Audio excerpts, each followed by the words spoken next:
మాజీ ప్రధాని అటల్ బిహారీ వాజ్పేయి 101వ జయంతి సందర్భంగా లక్నోలో ఏర్పాటు చేసిన రాష్ట్ర ప్రేరణ స్థల్ను ప్రధాని మోదీ ఆవిష్కరించారు. లక్నోలో 65 ఎకరాల విస్తీర్ణంలో ప్రేరణ స్థల్ను ఏర్పాటు చేశారు. దీంట్లో వాజ్పేయి విగ్రహంతో పాటు శ్యామ్ ప్రసాద్ ముఖర్జీ, దీన్ దయాళ్ ఉపాధ్యాయ విగ్రహాలను కూడా ప్రధాని ఆవిష్కరించారు.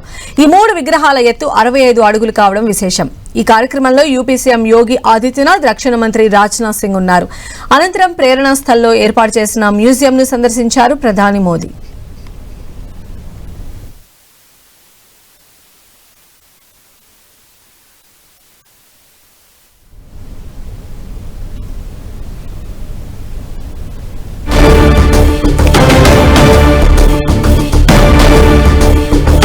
మాజీ ప్రధాని అటల్ బిహారీ వాజ్పేయి 101వ జయంతి సందర్భంగా లక్నోలో ఏర్పాటు చేసిన రాష్ట్ర ప్రేరణ స్థల్ను ప్రధాని మోదీ ఆవిష్కరించారు.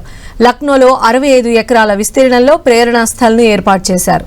దీంట్లో వాజ్పేయి విగ్రహంతో పాటు శ్యామ్ ప్రసాద్ ముఖర్జీ, దీన్ దయాళ్ ఉపాధ్యాయ విగ్రహాలను కూడా ప్రధాని ఆవిష్కరించారు. ఈ 3 విగ్రహాల ఎత్తు 65 అడుగులు కావడం విశేషం. ఈ కార్యక్రమంలో యూపీ సీఎం యోగి ఆదిత్యనాథ్, రక్షణ మంత్రి రాజ్నాథ్ సింగ్ ఉన్నారు.